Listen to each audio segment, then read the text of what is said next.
Et puis j'ai un autre objet de recherche qui est beaucoup plus contemporain, beaucoup plus concret, qui concerne donc l'actualité des armes nucléaires et un certain nombre de transformations possibles aujourd'hui en lien avec les armes nucléaires.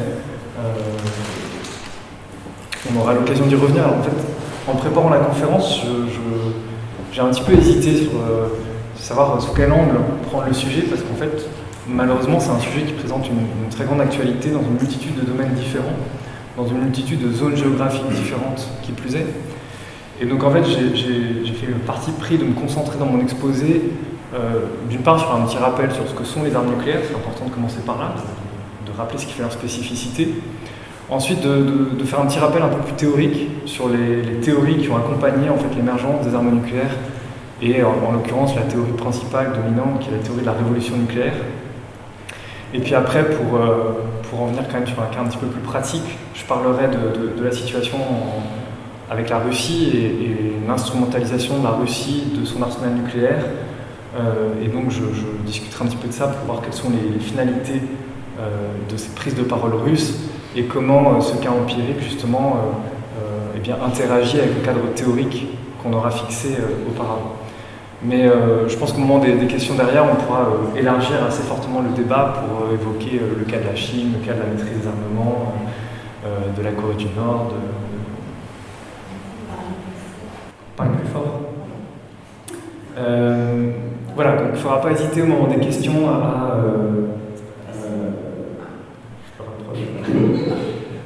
faudra pas hésiter au moment des questions donc à élargir le débat au-delà des points que j'ai abordés dans ma présentation.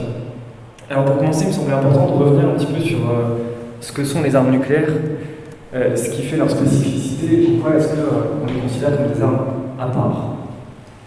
Alors pour illustrer ça, première illustration ici, à gauche vous avez la plus grosse arme conventionnelle jamais utilisée. C'est une arme américaine qui a été employée une fois en Afghanistan sous la présidence Trump. C'est la plus grosse bombe conventionnelle jamais créée et jamais utilisée donc en situation de combat. À droite, vous avez la plus petite arme nucléaire aujourd'hui dans l'arsenal américain, la B-61. Et bon, déjà, on voit qu'en termes de taille physique, il y en a une qui est extrêmement grande, extrêmement imposante, l'autre qui est tout petite. Il n'y a pas d'être humain à côté, mais on devine qu'en fait, elle est plus petite qu'un humain. En termes de puissance de destruction, qu'on mesure donc, en équivalent TNT, donc la plus grosse arme conventionnelle jamais inventée par l'homme, a une puissance de destruction qui fait 11 tonnes de TNT. La plus petite arme nucléaire dans l'arsenal américain aujourd'hui, elle fait 300 tonnes de TNT. Donc elle est quasiment 30 fois plus puissante que la plus grosse arme conventionnelle jamais inventée. Donc on voit ici d'emblée un premier indicateur, c'est que le saut du conventionnel au nucléaire est un saut quantitatif extrêmement important. On a vraiment une rupture de degré de puissance d'explosion quand on passe des armes conventionnelles aux armes nucléaires. Et en plus, comme je vous l'ai dit, c'est le plus gros conventionnel et le plus petit nucléaire qu'on compare ici. Pour mettre les choses un petit peu en perspective par rapport à d'autres armes nucléaires, je vous ai mis un tableau ici donc, avec la puissance de destruction dans un certain nombre d'armes et puis leur rapport avec cette arme conventionnelle la plus grosse jamais inventée, jamais utilisée par les Américains. La B-61, donc la deuxième ligne, c'est cette plus petite bombe nucléaire dans l'arsenal américain aujourd'hui. Je vous ai mis en dessous les deux armes nucléaires qui ont été utilisées par les États-Unis contre le Japon, à Hiroshima et Nagasaki en août 1945. Et ensuite, je vous ai mis la puissance estimée, puisqu'elle est en réalité confidentielle, des têtes nucléaires qui équipent les missiles de la dissuasion nucléaire française. La TNO, c'est la tête nucléaire océanique qui équipe donc, la composante maritime de la dissuasion nucléaire française. Peut-être pour le préciser, la France dispose d'armes nucléaires et en fait sa dissuasion s'appuie sur deux capacités complémentaires, une composante océanique, c'est-à-dire des sous-marins qui emportent des missiles à bord, et puis une composante aéroportée avec des chasseurs bombardiers qui emportent des missiles de croisière. Et donc c'est la dernière ligne en bas, la TNA, c'est la tête nucléaire aéroportée, qui équipe ces missiles de croisière, donc embarqués par les avions. Première chose dans ce tableau, alors que les photos précédentes vous avaient indiqué la puissance de destruction en tonnes, là on passe en kilotonnes. Premier changement, et donc la bombe commence à prendre la plus grande arme conventionnelle jamais inventée, c'est 0,011 kilotonnes de TNT. On a vu la bombe P61 0,3. Little Boy, donc le nom qui avait été donné à la bombe qui a été utilisée à Hiroshima, c'est 15 kilotonnes de TNT. Ce qui correspond, je vous ai mis le rapport, c'est plus de 1300 fois la puissance de destruction donc, de la plus grosse bombe conventionnelle jamais inventée. Fat Man, qui a été utilisé à Nagasaki, c'était 21 kilotonnes de TNT. C'est des bombes qui sont donc évidemment extraordinairement puissantes, mais qui aujourd'hui sont dans l'arsenal des États, on va dire catégorie moyenne-basse, ce qui est le cœur de la dissuasion des États aujourd'hui. C'est des armes qui sont plutôt comprises, donc, comme ce qu'on voit pour les deux armes françaises, entre 100 et 300, parfois plus, kilotonnes de TNT. C'est pas une valeur fixe, hein, ça peut être adapté, il peut y avoir des puissances variables, mais c'est la puissance moyenne estimée donc, pour les missiles français. Donc 100 kilotonnes pour les têtes nucléaires à bord des sous-marins et 300 kilotonnes en puissance maximale pour les têtes nucléaires à bord des avions. Donc là, le rapport par rapport à la plus grosse arme conventionnelle jamais inventée, il est énorme, 9000 fois la puissance de destruction pour la TNO, plus de 27 000 fois pour la TNA. Donc on mesure bien ici le fossé qui sépare les armes nucléaires des armes conventionnelles. Quand on parle de destruction, ça veut dire de destruction d'immeubles, destruction de quoi? Je vais l'illustrer dans un instant. Là pour l'instant c'est vraiment déjà pour mettre en avant le fait qu'effectivement on a une rupture de nature véritablement entre les armes nucléaires et les armes conventionnelles. On arrive à voir avec les images qui nous parviennent de la guerre en Ukraine, aujourd'hui de la guerre dans la bande de Gaza, on arrive à percevoir les destructions dont sont capables des armes conventionnelles, puisque c'est que des armes conventionnelles qui sont utilisées sur ces théâtres d'opération. On voit des immeubles qui sont éventrés, donc on voit qu'un missile conventionnel peut endommager un bâtiment, peut détruire peut-être un petit bâtiment, mais la puissance de destruction matérialisée de ces armes conventionnelles reste somme toute limitée. Pour mesurer la puissance de destruction d'une arme nucléaire, je suis allé sur un site internet qui permet de simuler donc les effets d'une explosion nucléaire, d'une puissance qu'on peut choisir au-dessus de son choix. Moi j'ai choisi de simuler une explosion nucléaire au-dessus de Bordeaux, avec deux caractéristiques de cette explosion nucléaire. J'ai choisi une tête nucléaire d'une puissance, on va dire, intermédiaire, 100 kilotonnes. C'est pas le plus gros, c'est une puissance de destruction à peu près intermédiaire.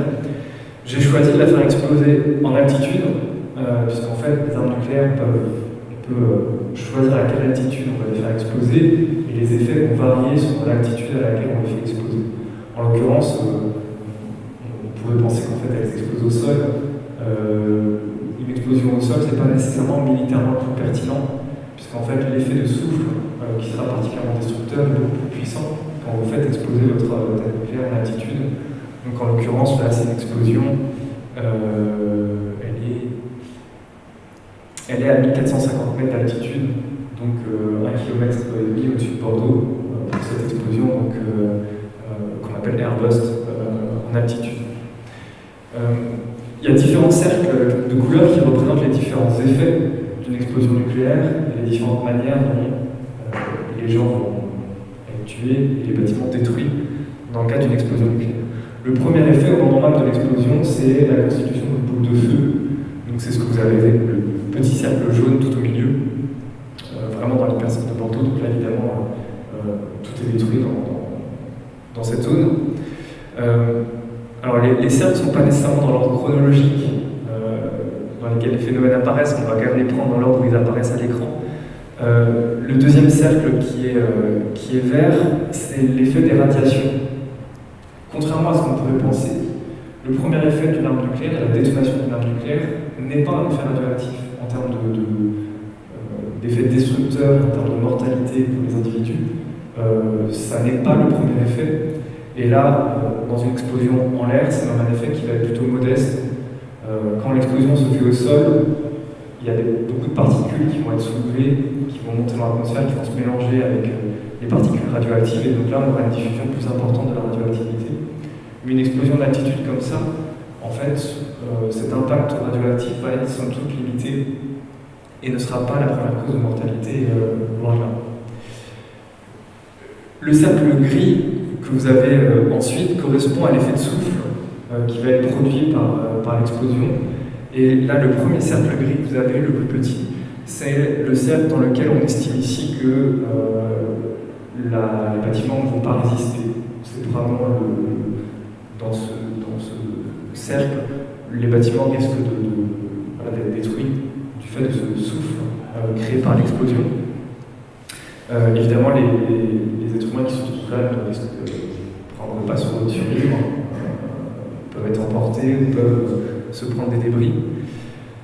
Ensuite, le cercle jaune un petit peu plus large correspond à la zone dans laquelle la chaleur dégagée par l'explosion nucléaire va probablement engendrer des lésions fatales pour les individus et dans laquelle les bâtiments vont pouvoir, sous l'effet de chaleur, prendre feu. Des incendies peuvent se déclarer dans cette zone-là.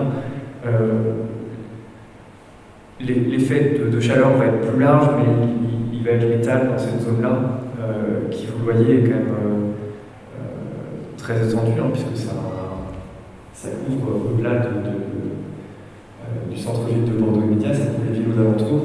Donc les effets de cette arme nucléaire, de cette explosion nucléaire-là, couvrent l'intégralité de Bordeaux et les villes adjacentes.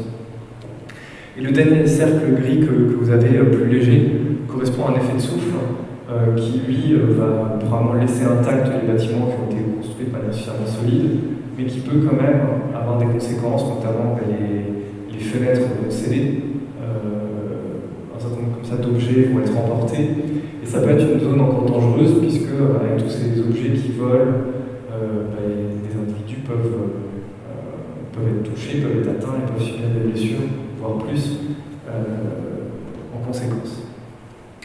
Le bilan humain de cette attaque sur Bordeaux, c'est 112 000 morts et 200 000 à peu près blessés. Donc un bilan qui se situe à plus de 300 000 victimes. Une seule arme, une seule explosion vous rase complètement la ville de Bordeaux et vous tue plus de 100 000 personnes. Une seule arme. Donc, évidemment, c'est un niveau de destruction qu'on peut atteindre avec des armes conventionnelles. On le voit avec les villes ukrainiennes qui, pour certaines, ont subi pendant des mois et des mois des bombardements intensifs et sont elles-mêmes rasées. Néanmoins, ça nécessite, pour atteindre un résultat similaire, des mois et des mois d'efforts de bombardement intensifs pour arriver à un niveau de destruction qui là est atteint en l'espace de quelques minutes au moment de l'explosion de cette unique arme. Qu'est-ce qu'il en est de l'eau? Parce qu'il y a la carotte, là, elle arrive dans le cercle vert, là. Et qu'est-ce qui se passe pour l'eau? Est-ce que c'est contaminé? Est-ce que c'est... Il y aura évidemment une contamination. Là, c'est le cercle dans lequel en fait, le niveau de radiation est tellement élevé que les gens vont décéder. Donc, du fait d'être exposés. Mais évidemment, il y a des particules radioactives qui vont être diffusées selon le vent, la direction du vent, qui vont être diffusées aux alentours, qui vont contaminer les alentours et qui vont causer des problèmes à terme, qui peuvent aussi à terme causer des maladies, évidemment. Donc là, effectivement, c'est les effets immédiats de l'explosion nucléaire, c'est pas ses effets à moyen long terme par la suite. Dans le cadre du conflit en Ukraine, on a parlé à plusieurs reprises, de manière hypothétique, de l'emploi par la Russie d'armes nucléaires limitées. l'arme nucléaire tactique. C'est une expression qui est revenue à quelques reprises, qui a été manipulée comme ça, sans qu'on sache trop à quoi ça fait référence, ces armes nucléaires limitées ou ces armes nucléaires tactiques. Donc j'ai fait une deuxième simulation avec ce qui correspond justement à une arme nucléaire de faible puissance, donc 6 kilotonnes de TNT, donc moins que à Hiroshima et Nagasaki, donc un tiers de la puissance de destruction d'Hiroshima. Les effets effectivement sont plus réduits, en l'occurrence là comme on le voit il n'y a que le centre-ville vraiment historique de Bordeaux qui est détruit, ça ne s'étend pas au-delà des boulevards. Néanmoins le bilan humain de cette attaque nucléaire limitée c'est presque quand même 21 000 morts, 74 000 blessés, donc 100 000 victimes pour cette attaque nucléaire soi-disant limitée. Ça permet de prendre conscience d'une chose, c'est que parler d'attaque nucléaire limitée, ça n'a absolument aucun sens. On peut évidemment faire une comparaison de la puissance de destruction des armes nucléaires. Il y a des armes nucléaires effectivement moins puissantes que d'autres, et donc le bilan humain, le niveau de destruction sera plus ou moins important. Mais par rapport à des armes conventionnelles, on reste dans une catégorie qui est absolument radicalement différente. Et même là, une seule arme de faible puissance vous fait 100 victimes et vous rase l'intégralité du centre d'une grande ville en l'espace de quelques minutes.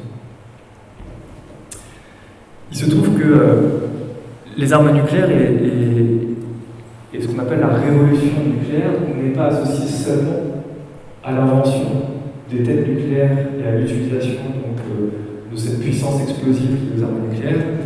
Elle est liée aussi à la combinaison de ces têtes nucléaires avec un vecteur particulier qui est le missile balistique. Le missile balistique est une invention un petit peu plus récente.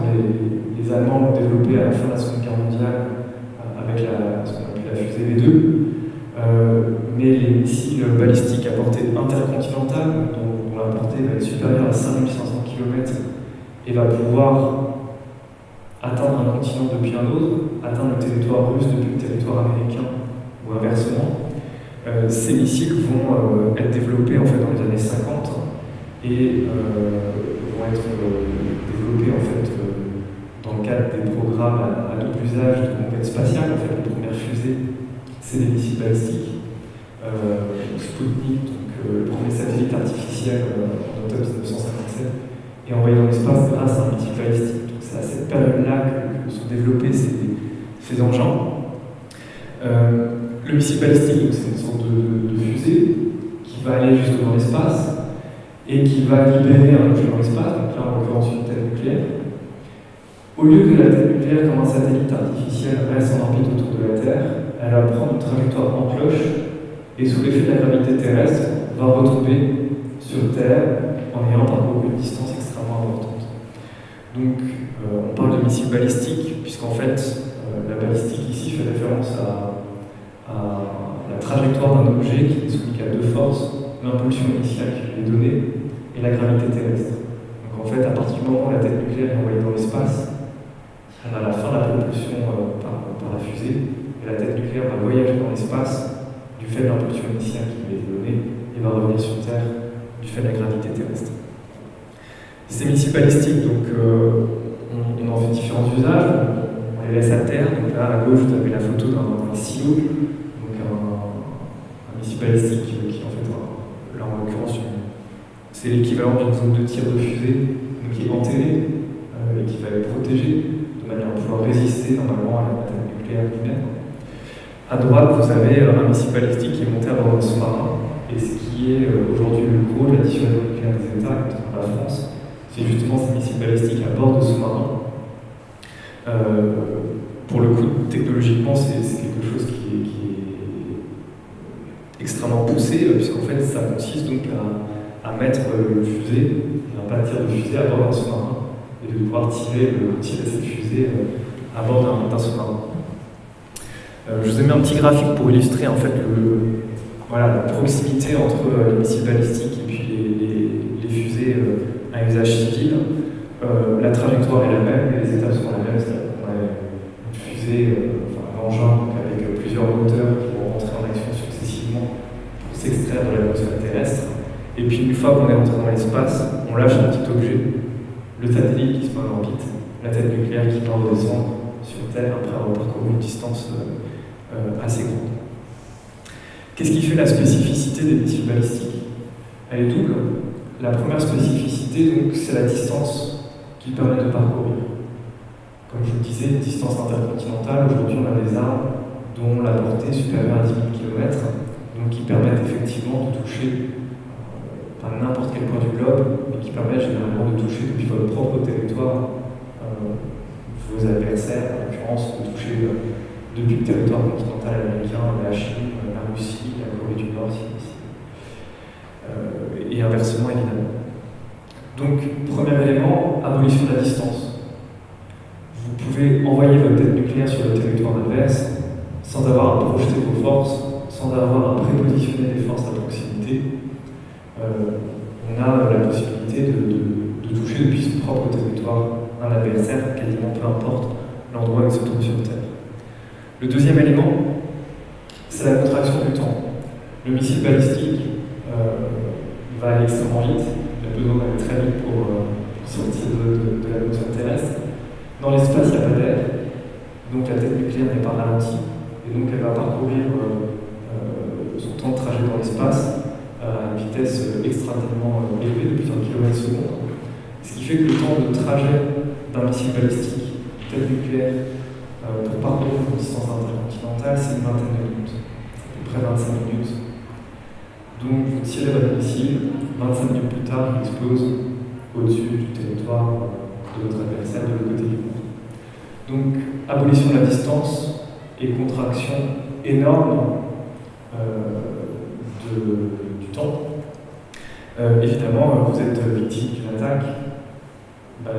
L'autre tire le missile. Vous pouvez détecter le tir quasiment instantanément aujourd'hui avec des satellites d'alerte précoce, mais vous n'avez que 25 minutes avant que le missile explose au-dessus de votre territoire. C'est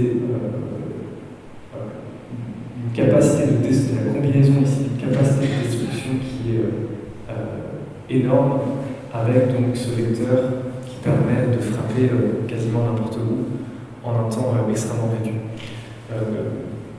Une guerre nucléaire totale, si d'un seul coup deux adversaires décidaient de tirer leur missile, en une heure c'est fini, en une heure la planète est détruite, et quand je dis la planète, probablement la planète est détruite, pas seulement les deux États victimes de l'attaque nucléaire.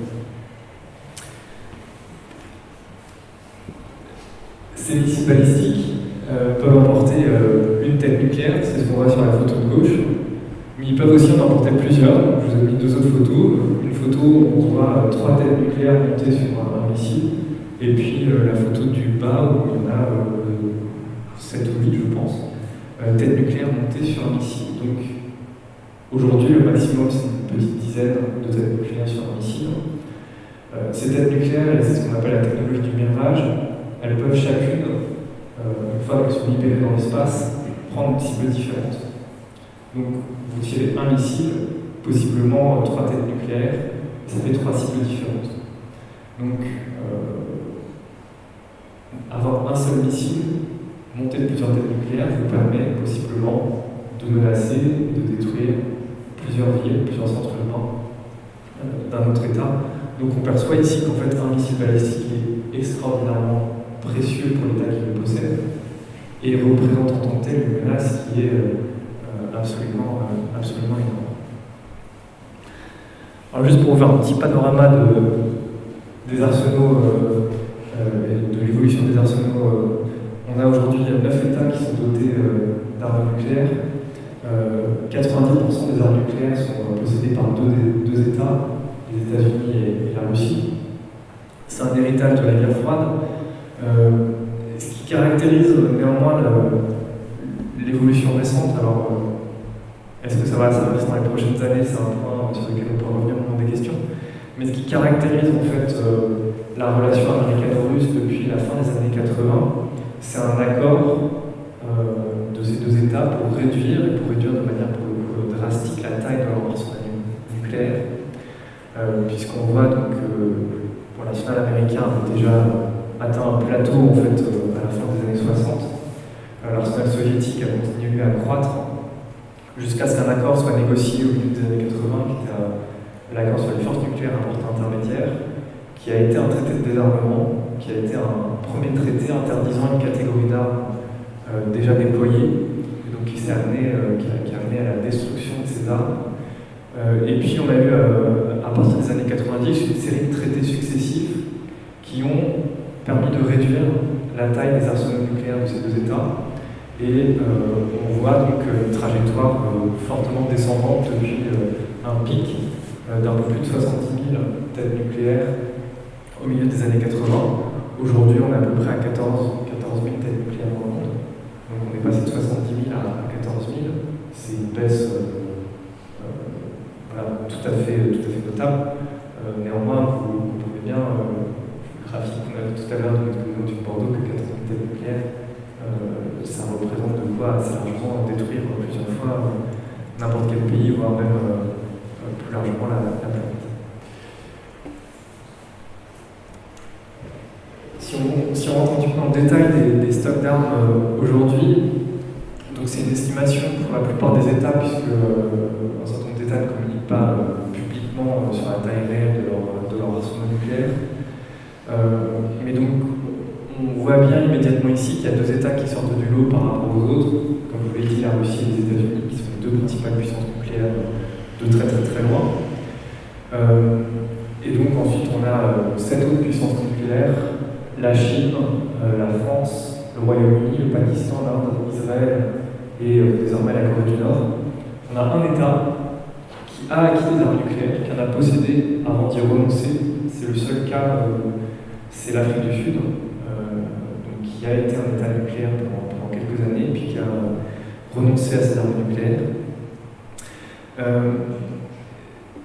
Pour commenter un petit peu le code couleur de ce graphique, les armes qui apparaissent en rouge sont des armes déployées.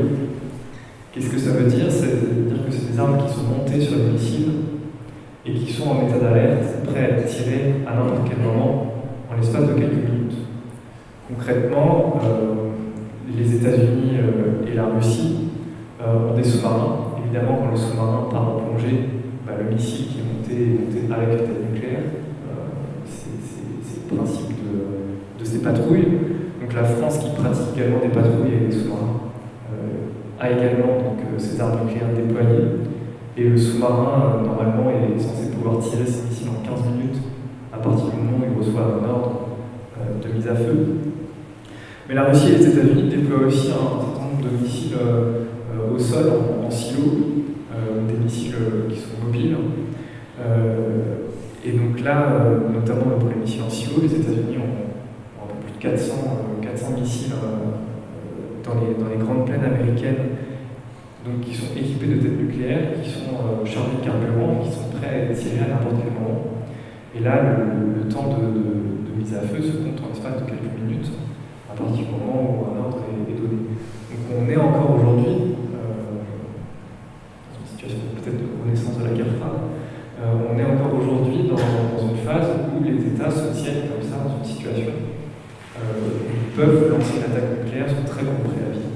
Ils peuvent exécuter cette attaque en l'espace de quelques minutes s'ils le souhaitent. En bleu, c'est les armes qui sont stockées, donc qui ne sont pas montées sur des missiles, mais qui peuvent l'être en cas de crise. Voilà, donc on voit que c'est le cas pour la plupart des autres États. Et en gris, donc ça concerne les États-Unis et la Russie, c'est des armes qui sont en attente de démantèlement. Donc c'est plutôt des armes qui sont assez vieilles, qui normalement sont plus fonctionnelles et qui sont en train d'être recyclées et démantelées. Donc on ne peut pas considérer qu'elles font vraiment partie de l'arsenal effectif de ces deux États. L'arsenal effectif, c'est en rouge déployé et en bleu les armes en réserve qui pourraient tout à fait être montées sur des missiles et être opérationnelles. Un point, je le mentionne là, on pourrait y revenir plutôt au moment des questions, c'est par rapport au pointillé au-dessus de la Chine. Il se trouve que la Chine est lancée dans une phase d'augmentation extrêmement rapide de la taille de son arsenal nucléaire et que les estimations aujourd'hui, alors qui sont des estimations communiquées par les services de renseignement américains, mais qui sont cohérentes avec ce qu'on arrive à détecter en source ouverte par rapport aux agissements de la Chine. La Chine pourrait passer d'à peu près 350 aujourd'hui à 1500 d'ici 2035, donc une augmentation extrêmement importante de la taille de son arsenal nucléaire. Elle arriverait donc au niveau du nombre d'armes nucléaires déployées par les États-Unis et la Russie en permanence. Elle sera encore loin du total de ces deux États. Néanmoins, ça engendrerait comme situation pour la première fois une tripolarité nucléaire, alors que jusqu'à présent on a été dans une situation de bipolarité nucléaire. Et ça a un certain nombre de conséquences sur lesquelles on pourra revenir au moment des questions. Donc on va revenir maintenant à un élément un petit peu théorique. Comment les auteurs ont appréhendé l'émergence de ces armes nucléaires et le fait qu'elles soient placées sur ces missiles balistiques, avec donc cette conséquence double, abolition de la distance et abolition de la durée. Premier point, avant d'en venir vraiment aux aspects théoriques, ce qui ressort assez rapidement de la réflexion des théoriciens et surtout des praticiens, c'est que les armes nucléaires ne peuvent avoir une utilité pour chercher à obtenir quelque chose de votre adversaire qu'à partir du moment où vous êtes sûr de pouvoir les utiliser si besoin. Et notamment, il ne faut pas que votre adversaire vous attaque, puisse détruire vos armes nucléaires et vous désarmer. Si vous êtes désarmé, vos armes nucléaires n'existent plus, elles ne vous servent plus à rien. Donc les États doivent avoir toujours en tête la nécessité d'assurer ce qu'on appelle la survivabilité de leur arsenal nucléaire. C'est la condition de l'efficacité politique de ces armes. Vous ne pouvez instrumentaliser ces armes qu'à partir du moment où vous êtes sûr que vous en conserverez, quoi qu'il arrive, la maîtrise et la capacité à en faire usage. C'est ce que nous dit Bernard Brody dans la première citation. Bernard Brody, qui va être un tout premier théoricien du fait nucléaire et qui publie donc un ouvrage qui s'appelle The Absolute Weapon en 1946, donc à peine quelques mois après les premiers tests et le premier usage de l'arme nucléaire. Donc, si la bombe atomique peut être utilisée sans crainte de représailles substantielles de même nature, cela favorisera l'agression. Il convient de fait de prendre toutes les mesures nécessaires pour garantir que l'agresseur qui fait l'usage de la bombe l'avait réutilisée contre lui en retour, et donc le terme un peu technique qui est aujourd'hui en vigueur pour rendre compte de cette capacité à frapper après avoir été attaqué soi-même par une arme nucléaire, ce qu'on appelle la capacité de frappe en second. Donc être capable d'encaisser une attaque nucléaire majeure et de conserver les moyens d'y répondre aux moyens d'armes nucléaires. Et les États vont constituer leur arsenal nucléaire d'une manière à assurer cette capacité à frapper en second. Et c'est là notamment que les sous-marins ont aujourd'hui une importance capitale, puisque les sous-marins, en fait, donc, sont aujourd'hui, c'est des sous-marins à propulsion nucléaire qui sont extrêmement discrets, qui ne font quasiment aucun bruit, qui est extrêmement difficile de détecter, et en fait, ils partent se diluer dans les océans, ils partent naviguer, personne ne sait où. Et comme personne ne sait où, et qu'il est extrêmement compliqué de les détecter, et bien en fait, ça garantit le fait qu'ils ne puissent pas être détruits par une attaque adverse. Ils ne peuvent pas être détruits, donc si vous êtes vous-même attaqué, ce sous-marin sera lui en mesure de répliquer. Même si votre pays est rasé, le sous-marin, lui, sera en mesure de répliquer. On a comme ça un certain nombre d'autres éléments propres à la manière dont sont constitués les arsenaux nucléaires qui visent à garantir cette capacité de frappe en second. Notamment, je vous évoquais le fait que les missiles balistiques au sol américains et russes sont en permanence en état d'alerte, en permanence en situation d'être tirés. Ça répond justement de cette contrainte. L'idée étant ici de pouvoir tirer le missile dans un délai compris entre le moment où vous détectez une attaque adverse et avant que cette attaque adverse soit effective sur votre territoire. Donc vous détectez une attaque russe par exemple, les Américains veulent être en mesure de répliquer à cette attaque russe avant même que les missiles russes n'arrivent au-dessus du territoire américain et explosent et potentiellement détruisent les missiles américains. Donc, vous comprenez ce que ça veut dire par rapport au délai de temps dont on a parlé tout à l'heure. Ça veut dire qu'on a un délai de 25 minutes, c'est-à-dire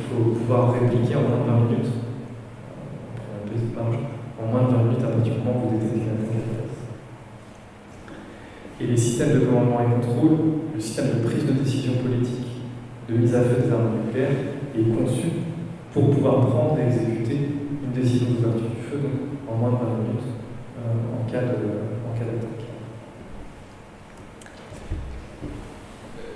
Si on en vient maintenant vraiment à la théorie de la révolution, il y a deux choses qui sont établies comme des faits, qui sont difficilement contestables.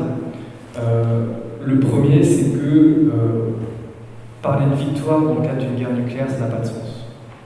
Si deux États qui disposent tous les deux d'une capacité de frappe en seconde commencent à échanger des armes nucléaires, peut-être que l'un s'en sortira un petit peu mieux que l'autre. Néanmoins, il aura subi des dégâts tellement importants qu'il ne peut pas être considéré comme victorieux. C'est-à-dire que même celui qui s'en sortirait un peu mieux que l'autre s'en sortirait d'une manière, serait suivi un niveau de destruction qui est absolument inimaginable. Donc on ne peut pas gagner une guerre nucléaire, et c'est ce qu'avait bien illustré le général de Gaulle dans la citation que je vous ai mis ici. Il nous disait donc que la guerre nucléaire serait pour tout le monde de toute manière un désastre, puisqu'après le conflit, on risquait qu'il n'y ait plus d'aucun côté, ni pouvoir, ni loi, ni ville, ni culture, ni berceau, ni tombeau.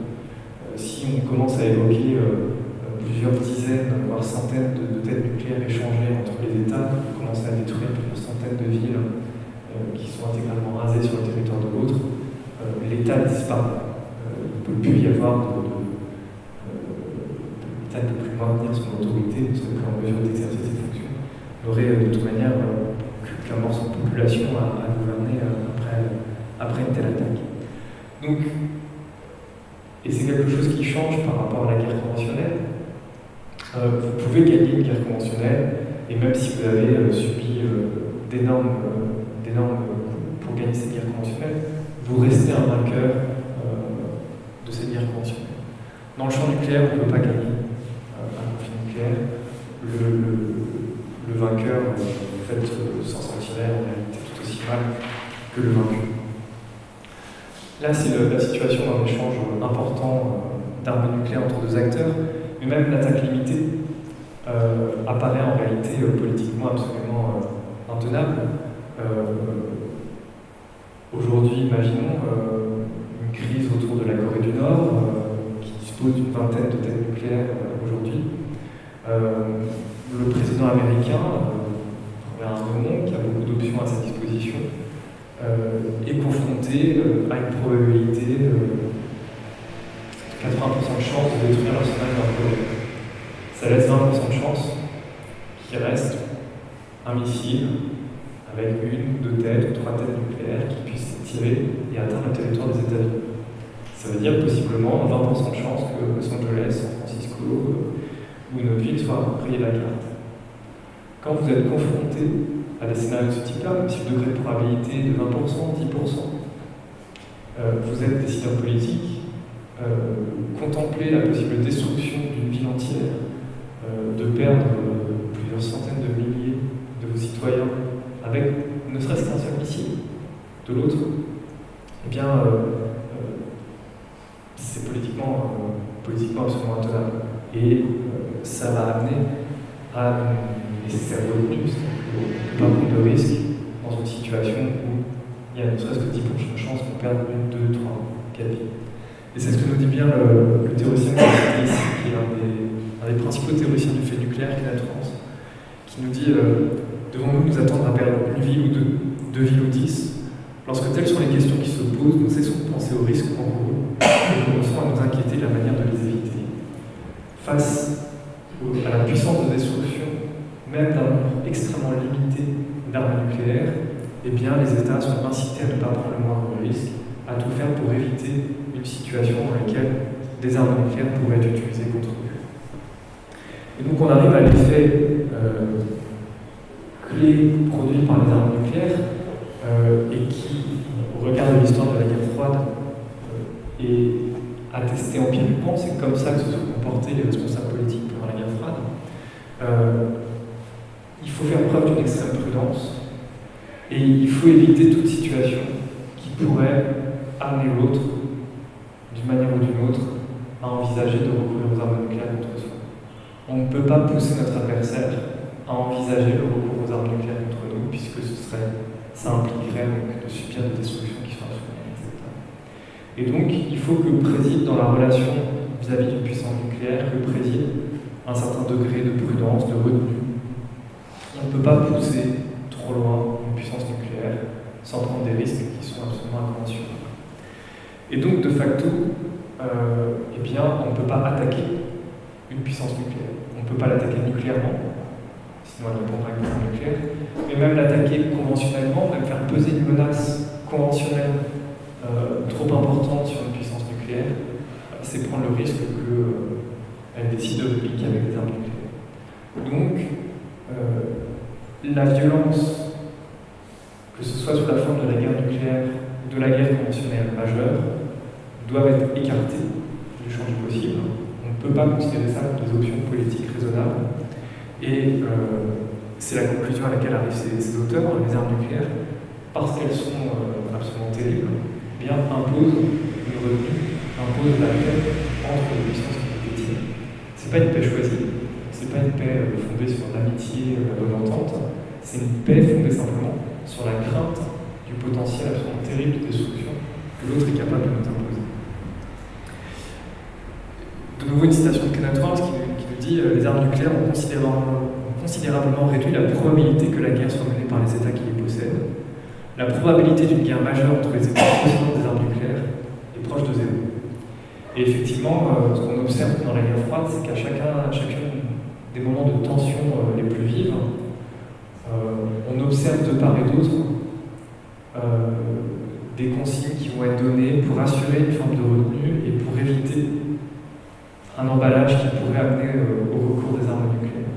Donc autant, évidemment, la période de la guerre froide a été une période d'hostilité continue, de rivalité dans tous les domaines, autant on observe, et c'est frappant lors des périodes de crise les plus aiguës, on observe, confronté donc là à une possible imminence dans l'affrontement nucléaire, on observe une volonté de part et d'autre de l'éviter en prenant un certain nombre d'actions de désescalade, que ce soit du côté américain ou du côté soviétique. La citation de Kenneth Rounds, elle est intéressante, puisqu'elle nous dit que ce qui est improbable, c'est une guerre majeure. Sous-entendu, une guerre non majeure pourrait l'être possible. Et on arrive à un débat qui est particulièrement intéressant, qui est une des principales lignes de fracture en fait, au sein des théoriciens nucléaires, qui est de dire jusqu'où s'étend ce pouvoir pacificateur, je mets quand même des guillemets, pacificateur des armes nucléaires. Donc, on a compris, la guerre nucléaire, elle n'est pas possible, c'est la destruction mutuelle assurée. La guerre conventionnelle majeure, elle n'est pas possible non plus, puisque l'autre répliquerait avec des armes nucléaires. Mais qu'en est-il de la guerre conventionnelle limitée? Des petites escarmouches à la frontière, un affrontement sur le territoire d'un État tiers. Qu'en est-il de situations comme ça qui ne présentent en aucun cas une menace existentielle pour les États? Eh bien, on a certains auteurs qui nous disent que les armes nucléaires pourraient favoriser ce type de conflit. C'est ce qui est connu donc, sous une théorie du paradoxe de la stabilité-instabilité. L'idée ici, c'est que la stabilité à un certain niveau entraîne en retour une instabilité à un autre niveau. L'improbabilité de la guerre nucléaire et de la guerre conventionnelle majeure entraîne la probabilité de la guerre conventionnelle limitée.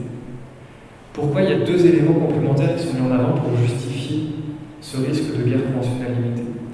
Le premier élément, c'est que les armes nucléaires n'apparaissent pas capables de dissuader des actions limitées de la part des autres États. Menacer de recourir aux armes nucléaires, menacer d'utiliser vos armes nucléaires, c'est, puisque l'autre a les moyens de répliquer, c'est menacer d'attaquer l'autre, mais que l'autre réplique, et donc de subir soi-même des destructions. Donc menacer de recourir à des armes nucléaires, d'une certaine manière, c'est menacer de se suicider. Vous allez tuer l'autre, mais l'autre vous tuera en retour. Et donc la crédibilité de cette menace du recours aux armes nucléaires, de fait, doit être limitée. Vous ne pouvez pas menacer de vous suicider pour des enjeux qui sont complètement triviaux, complètement secondaires. Vous ne pouvez menacer de recourir aux armes nucléaires sachant que ça causerait notre destruction, que pour des enjeux qui sont véritablement existentiels. Pour prendre une illustration, pendant la guerre froide, au fur et à mesure que l'Union soviétique renforçait ses capacités nucléaires, l'inquiétude des Européens se renforçait, puisque les Européens dépendaient du soutien américain pour assurer leur sécurité. Et on se disait, oui, mais si les Soviétiques attaquent l'Allemagne de l'Ouest, est-ce que les États-Unis vont répliquer avec des armes nucléaires, sachant que l'Union soviétique répliquerait derrière avec des armes nucléaires? C'était présenté sous un dilemme assez classique: est-ce que les États-Unis seraient prêts à sacrifier New York pour sauver Berlin-Ouest? Et c'est une question qui en fait était plutôt rhétorique, l'idée plutôt de dire les États-Unis en fait choisiraient la survie plutôt que de venir en aide à leurs alliés européens et de mourir en même temps. Donc, face à ce dilemme, les deux résultats ne sont pas positifs, mais face à ce dilemme, les États-Unis privilégieraient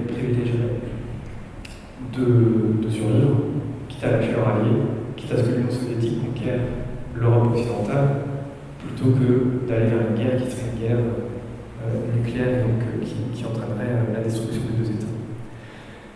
Donc vous ne pouvez menacer de recourir aux armes nucléaires de manière crédible que pour des enjeux qui sont extrêmement importants, que pour des enjeux de nature quasiment existentielle. Vous ne pouvez pas menacer de vous suicider pour quelque chose qui est secondaire, qui ne touche pas à vos intérêts vitaux. Et donc, de facto, les armes nucléaires ne sont pas capables de dissuader des actions limitées. Quand je dis actions limitées, c'est dans le sens politique, c'est pas nécessairement dans le sens militaire. En l'occurrence, une action en Europe de l'armée rouge aurait été une action militaire majeure, mais pour les États-Unis, ça aurait eu un impact politique limité, puisque ça ne touchait pas leur territoire. Ça touchait des alliés de l'autre côté de l'Atlantique, c'est lointain, ça ne touche pas à l'intérêt vital à leur propre territoire. Donc, on a un premier élément, déficit de crédibilité, et Raymond Aron, qui est un des principaux théoriciens en France qui s'est intéressé à l'arme nucléaire, synthétise bien l'idée dans la citation que j'ai reproduite ici. Il dit: plus l'horreur de la guerre thermonucléaire est grande, moins la menace d'y recourir est plausible, moins est improbable l'éventualité de conflits armés dans lesquels des armes atomiques ou thermonucléaires ne seraient pas employées. Des guerres limitées sont possibles parce que les armes nucléaires ne sont pas capables de les empêcher. Vous ne pouvez pas appuyer sur le bouton dès qu'il y a un incident de frontière. Vous ne pouvez pas déclencher une guerre nucléaire pour quelque chose qui est relativement secondaire. Le deuxième argument qui est mis en avant pour justifier cette plus grande probabilité de la guerre conventionnelle limitée, c'est le fait que les acteurs connaissent les risques de la guerre nucléaire. Ils sont convaincus de l'irrationalité d'une guerre nucléaire qui serait donc un suicide commun. Donc les acteurs convaincus qu'il faut éviter à tout prix la guerre nucléaire, qu'il faut éviter aussi la guerre conventionnelle majeure puisque elle mène à la guerre nucléaire, les acteurs en fait peuvent s'entendre contre une escalade et peuvent se dire: on s'affronte de manière limitée sur le territoire d'un État tiers ou à la marge de nos frontières, et on tiendra chacun le fait de ne pas escalader, c'est-à-dire que même si on perd, on accepte de perdre plutôt que d'escalader le conflit et de risquer une escalade qui pourrait déboucher à l'emploi d'armes nucléaires. Et donc l'idée ici, c'est que l'impossibilité de la guerre nucléaire, qui implique le suicide des participants, l'impossibilité de la guerre nucléaire ouvre un espace relativement sûr à des conflits limités, puisqu'il y aura une entente des belligérants contre une escalade. Et c'est ce que nous dit Robert Jarvis dans la citation ici: si une guerre totale est tout simplement interdite, cela ne rend-il pas les petites guerres relativement sûres? Il y a moindre risque que les petites guerres et escalades à partir du moment où on se dit l'escalade, c'est pas une option puisque c'est trop dangereux. Donc, les petites guerres deviennent possibles, deviennent même plus probables du fait des deux éléments de la dissuasion nucléaire. Cette théorie, elle est particulièrement contestée, et la critique qui est formulée pour cette théorie est en fait de dire que l'idée que les belligérants peuvent s'entendre contre la guerre nucléaire n'est pas crédible. L'idée que les belligérants peuvent considérer qu'une escalade de toute manière n'aura pas lieu, n'est pas crédible. On ne sait jamais comment les événements vont se dérouler, a fortiori quand on parle d'emploi de la force, quand on parle d'affrontement direct. On ne maîtrise pas le processus d'escalade. Peut-être que le risque d'escalade n'est pas très élevé, mais les conséquences derrière sont tellement dramatiques que même un faible risque d'escalade, on ne peut pas le prendre